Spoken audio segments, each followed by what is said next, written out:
तो जीतू पटवारी तो परेशान है बेचारे। जीतू पटवारी पहले तय कर लें कि वो दिग्विजय सिंह की पार्टी में है कि दिग्विजय सिंह उनकी पार्टी में है। मतलब ये है राकेश शुक्ला के जिस बात को प्रोत्साहित कर रहे थे जिस व्यक्ति को, इसका मतलब बीजेपी इसी से चुनाव जीतती है अभी तक। ये खुद ही पोल खोल रहे हैं वो, क्योंकि लोग कहते थे कि गांव से तो वो जीत के आ रहे हैं। बेहतर होता सज्जन भैया ये और बता देते कि पहले नंबर कौन है। पहले तो हम ही हैं। हिंदुस्तान टुडे, जनता की आवाज। और आप तस्वीरों में सीधा देख सकते हैं कि इस समय रात्रि के लगभग 11 बजने वाले हैं और इस समय हमारे साथ में दामोदर यादव मंडल हैं जो कि जनसभाएं संपर्क कर रहे हैं और सीधा उन्हीं से बात करेंगे। कैसा क्या समर्थन मिल रहा है? आप खुद देख सकते हो, जहां भी मैं जा रहा हूं, गांव, गरीब, किसान, बुजुर्ग, माताएं, बहनें, नौजवान, बेरोजगार, सब एक ही बात बड़ी उम्मीद से मुझे देख रहे हैं। मैं तो ये सोच भी रहा हूं कि इनकी उम्मीदों को पूरा करने के लिए मेरे दिमाग में अभी से एक लोड तैयार हो गया है कि अब जीतने की स्थिति में तो ये खड़ा कर दिया इनने, लेकिन जीतूंगा तो पूरी ताकत से काम भी अपने लोगों के कराना है। जबरदस्त समर्थन है। गांव की लोग कहते थे कि गांव से तो वो जीत के आ रहे हैं, शहर में कमजोर है। अब आपको कमजोर दिख रहे हैं कहीं से? आप खुद ही देख सकते हो कि शहर में जिस कोने में मैं जा रहा हूँ वहां ऐसा ही समर्थन मिल रहा है। पूर्व मंत्री हैं सज्जन वर्मा, उनका एक बयान आता है कि दामोदर यादव भी यहाँ से चुनाव लड़ रहे हैं, तो क्या लगता है आपकी आवाज बहुत दूर तक पहुँच रही है? कौन सज्जन वर्मा? पूर्व मंत्री हैं जो क्या कह रहे कांग्रेस के थे वो? सज्जन वर्मा, क्या बोले कह रहे दामोदर थे? यादव भी चुनाव मैदान में है और बीजेपी को लेकर कहा कि वो तीसरे नंबर पर हैं, तो क्या लग रहा है इसमें? अब मैंने उनका बयान नहीं सुना, पर उनने अगर ये कहा कि बीजेपी तीसरे नंबर है तो हो सकता है कि बीजेपी तीसरे हो, लेकिन बेहतर होता सज्जन भैया ये और बता देते कि पहले नंबर कौन है। पहले तो हम ही है ना। भारतीय जनता पार्टी के नेता हैं जो दावेदारी कर रहे हैं, दावा कर रहे हैं कि वो जीतेंगे। कौन से नेता हैं? आशुतोष आशुतोष तिवारी। उनसे कहो कि कितने लोगों को नाम याद हो गया तुम्हारा? नाम भी याद हो रहा है आशुतोष भैया का कि नहीं, कि बेचारा परेशान है। असल में आशुतोष तिवारी की गलती नहीं, आशुतोष को भी पता नहीं था कि उनको चुनाव लड़ा रही है पार्टी। अब 15 दिन पहले कोई पार्टी कह दे कि जाओ तुम चुनाव लड़ो, और उन 15 दिन में उस आदमी को 200 गांव घूमना हो, 2.25 लाख लोगों से मिलना हो, तो कैसे संभव है?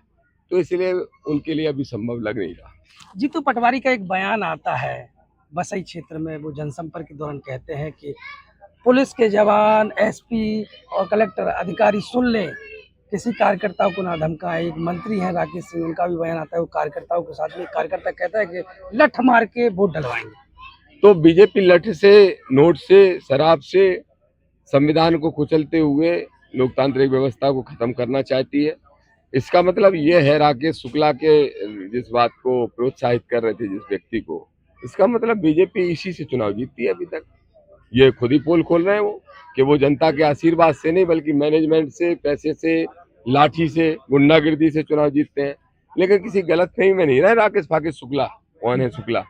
वो कोई शुक्ला हो, मिश्रा हो, दुबे हो, शर्मा हो, मैं नहीं जानता कौन कौन है, लेकिन कोई गलतफहमी में नहीं रहे।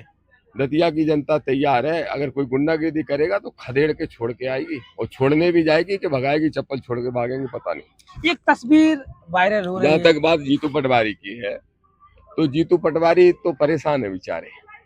जीतू पटवारी पहले तय कर लें कि वो दिग्विजय सिंह की पार्टी में है कि दिग्विजय सिंह उनकी पार्टी में है। मतलब ये तय करें एक बार। दिग्विजय सिंह उस पार्टी के सरगना है। अभी मैं देख रहा था, निकला तो दिग्विजय सिंह का बेटा भाषण दे रहा था, और हमारी गाड़ियां देख के वो बोला भी, दिग्विजय सिंह का बेटा जो है दिग्विजय सिंह जी का, कि वो प्रत्याशी लड़ रहे हैं, वो तो बीजेपी की भी टीम है। भाई मेरे, नरोत्तम मिश्रा जब नवग्रह मंदिर बनाता है, 10,000 करोड़ की जमीन हथिया लेता है, तो मैं मुद्दा उठाता हूँ, कांग्रेस चुप रहती है। ग्वालियर हाई कोर्ट में बाबा साहब की स्टेच्यू के लिए हम लड़ते हैं, हमारी पार्टी लड़ती है, कांग्रेस चुप रहती है। धीरेन्द्र शास्त्री जब गैर संवैधानिक यात्रा निकालता है तो दामोदर यादव लड़ता है, उसके साथी लड़ते हैं, कांग्रेस चुप रहती है। तो बीजेपी की बी टीम कौन हुआ? ये कांग्रेस ही असली बीजेपी की बी टीम है। एक तस्वीर आ रही है सामने जिसमें सबसे पहले आप दिखाई दे रहे हैं किसानों के बीच धान को रुपाई करते हुए। उसी ट्रेंड को फॉलो किया फिर बीजेपी ने, फिर ट्रैक्टर चलाते हुए जीतू। नकलची बंदर है, नकलची बंदर सुना है? तो ये धीरे धीरे सब नकलें करेंगे मेरी, लेकिन कितनी भी नकल कर ले, इतना लाड़ प्यार कहाँ से लाएंगे? लाड़ प्यार कैसे मिलेगा? ये लाड़ प्यार मैनेज करके नहीं होता है, ये पूरा जीवन लगाना पड़ता है, तब ये विश्वास जगता है लोगों का।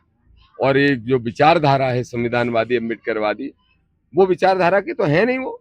अब जीतू पटवारी अभी नीली तौलिया डाल रहा है भैया, नीली तौलिया तो डाल रहा है, एक बार जरा धरने पे तो बैठ जाओ कि बाबा साहब की स्टेच्यू क्यों नहीं लग रही, तो वो तो नहीं करेंगे। तो नकल कर रहे हैं बेचारे। अभी तो हो सकता है बीजेपी के प्रदेश अध्यक्ष भी ट्रैक्टर चलाते दिखे। तो पहले जो आप बात कर रहे हो, मैंने धान लगाई थी, हाँ लगाई थी, किसान का बेटा हूँ, दूध में ही खाना जानता हूँ, मठा रोटी खाना जानता हूँ, कथरी पे सोना जानता हूँ, दोपहरिया में नीम के नीचे पेड़ के नीचे सोना जानता हूँ, बखर खांकना जानता हूँ, कल्टीमीटर लगा के ट्रैक्टर चलाना जानता हूँ, और सब कुछ काम कर लेता हूँ, ढोरा चौपी कर लेता हूँ, सानी कर लेता हूँ, धारे काट लेता हूँ, सब काम कर लेता हूँ, किसान का मोड़ा हूँ। अब जीतू पटवारी से पूछो, उन्होंने ये सब बोला, ये सब कर लेते हैं, तो वो कहेंगे ये क्या होता है। तो नकली लोग नकली होते हैं, असली लोग असली होते हैं। आज ज्योतिरादित्य सिंधिया बड़ौनी आए थे, लेकिन कुछ लोग भाई साहब वहीं बगल में खड़े थे, वे कह रहे थे कि यार ये तो बेई के बेई नेता बार बार आ रहा है, हम एक बार दामोदर को ऐसी चर्चा हो रही थी, तो सिंधिया जी बोले कि यहाँ से तो साहब बीजेपी जीत रही। तो सिंधिया जी बीजेपी को जिता लें पहले। बीजेपी, सिंधिया जी इतने बड़े नेता बने हैं इस क्षेत्र के, कहते हैं वो अपने आप को। मैं तो एक ही बात कहता हूँ, चंद्रशेखर आजाद जी जिस सभा में आए थे किला चौक पे, उस सभा से आधी भीड़ भी, आधी संख्या भी कोई भाजपा का बड़ा से बड़ा नेता आके दिखा दे, अमित शाह जी और मोदी जी भी आ जाएं और हमसे ज्यादा संख्या उनके पास हो जाए, तो हम मान जाएंगे कि वो बड़े नेता हैं। पहली चीज, सिंधिया की सभा में तो बहुत ही कम लोग इकट्ठे हुए थे, फिर बाद में मैनेज करके थोड़े बहुत लाए गए। तो हाँ, तो 500 रुपए, 1000 रुपए, अब भैया हम लोगों के पास तो रुपए फुपए है नहीं, हमारे पास तो जनता का आशीर्वाद है लाड। तो आखिर दामोदर यादव कितने वोटों से अपनी जीत दर्ज कराएंगे? काय भैया कितने से? 1 लाख पूरे। जो लोग बताएं, हम नहीं जाना, जो नहीं जाना, जो बताएं हमीरपुर वाले हमारे भाई बताएंगे जी, हम नहीं बता सकते। हमें तो इतना पता है कि बीजेपी और कांग्रेस में बहुत जबरदस्त कंपटीशन है, लेकिन दूसरे नंबर के लाने कि वे कह रहे दूसरे पे मैं आऊं, वे कह रहे दूसरे पे मैं आऊं, ये चल रहा है। लेकिन भाई जब चर्चा तो जो भी चल रही है कि लड़ाई का बीजेपी से है ही नहीं है, आपकी तो कांग्रेस से और आपकी है। नहीं, देखो, जब पोलिंग बूथ लुटता है या चुनाव को लूटने के जो हथकंडे बीजेपी अपनाती है, तो उसमें कांग्रेस फेल हो जाती है। अभी एक बड़े कांग्रेस के नेता ने हमसे कहा कान में, बसई में, कि हमने कांग्रेसियों से कहा कि दामोदर यादव के चुनाव लड़ने से एक फायदा हो गया। बोले क्या हो गया? बोले दामोदर यादव की वजह से अपनी पोलिंग में बची रहेंगी, नहीं तो लूट ले जाती बीजेपी। तो सही बात तो यह है कि कांग्रेस का चुनाव तो बीजेपी लूट लेगी, लेकिन गैप इतना ज्यादा है आजाद समाज पार्टी और इन पार्टियों में कि आसपास आ नहीं पाएंगे। तो आखिर दामोदर यादव की कितनी मजबूती रहेगी पोलिंग बूथ पर?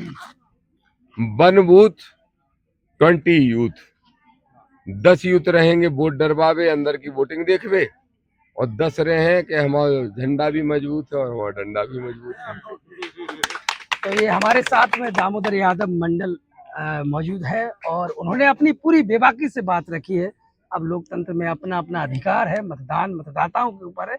अब देखने वाली ये बात रहेगी कि किन के दावे पास होंगे और किन के दावे फेल होंगे। जुड़े रहिए हिंदुस्तान टुडे के साथ।